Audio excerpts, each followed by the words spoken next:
सप्टेंबरला सरकारसोबत जी बैठक झाली होती त्यामध्ये सरकार आणि प्रशासनाकडून ओबीसी समाजाच्या मागण्यांच्या पूर्ततेसाठी काही आश्वासन देण्यात आले होते।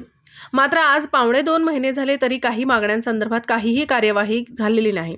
त्यामुळे त्याची आठवण करून देण्यासाठी आज उपमुख्यमंत्र्यांची भेट घेत आहे। शिंदे समिती कुणबी जातीची नोंद शोधण्याचं काम संपूर्ण महाराष्ट्रभर करत आहे। आमची मागणी आहे की शिंदे समितीने ओबीसी समाजाच्या इतर जातींबद्दलही शोध घ्यावा। त्यामुळे या जातीतील अशा व्यक्तींना ज्यांची जातीची नोंद असूनही त्यांना जातीचे प्रमाणपत्र मिळत नसेल त्यांना मदत होईल। असे झाल्यास शिंदे समितीच्या कामाचा लाभ इतर जातींनाही होईल। हिवाळी अधिवेशनामध्ये 8 तारखेला मराठा समाजाच्या प्रश्नावर चर्चा होणार आहे। आमची अशी मागणी आहे की हिवाळी अधिवेशनात एक दिवस ओबीसी समाजाच्या विविध प्रलंबित मागण्यांसाठी वेळ राखीव ठेवून चर्चा करावी। नुकतंच सरकारने राज्य मागासवर्ग आयोगाकडे मराठा समाजाच्या मागासलेपणाचे प्रकरण पुन्हा नव्याने देऊन मराठा समाज मागास सिद्ध होऊ शकतो का या संदर्भात राज्य मागासवर्ग आयोगाने सर्वेक्षण करावे अशी विनंती केली आहे। त्या संदर्भात आमची विनंती आहे की मागासवर्ग आयोगाने मराठा समाजाच्या मागासलेपणाचा अभ्यास करताना कुणबी मराठा, मराठा कुणबी, लेवा पाटील, लेवा पाटीदार आणि लेवा कुणबी या 6 जातींना वगळून मराठा समाज मागास आहे का याचा अभ्यास करावा। या 6 जाती आधीच ओबीसी समाजामध्ये आहेत।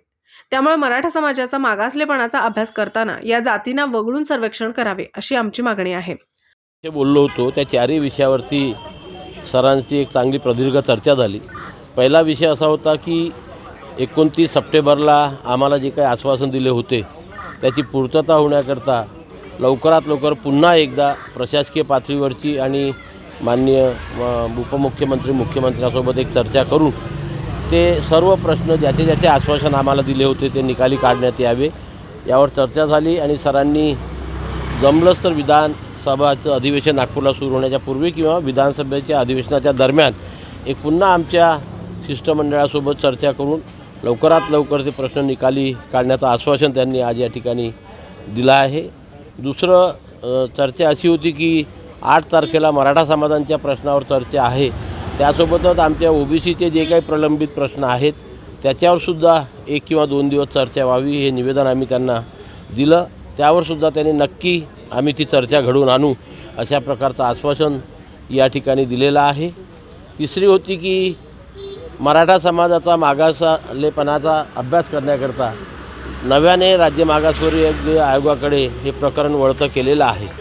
त्यासंबंधी आम्ही निवेदन केलं की हा अभ्यास करत असताना ज्या जातींचा ऑलरेडी ओबीसीमध्ये समावेश आहे त्या जातींचा त्याच्यामध्ये समावेश करू नये व त्यांचा पुन्हा नव्याने अभ्यास करण्यात येऊ नये असं आपण एक त्याला दुरुस्तीपत्रक राज्य मागासवर्गीय आयोगाला देण्यासंबंधी निवेदन आम्ही या ठिकाणी दिलेलं आहे। ते सुद्धा त्यांनी मान्य केलेलं आहे की ज्या जाती ऑलरेडी ओबीसीमध्ये आहेत त्यांचा नव्याने अभ्यास होणार नाही।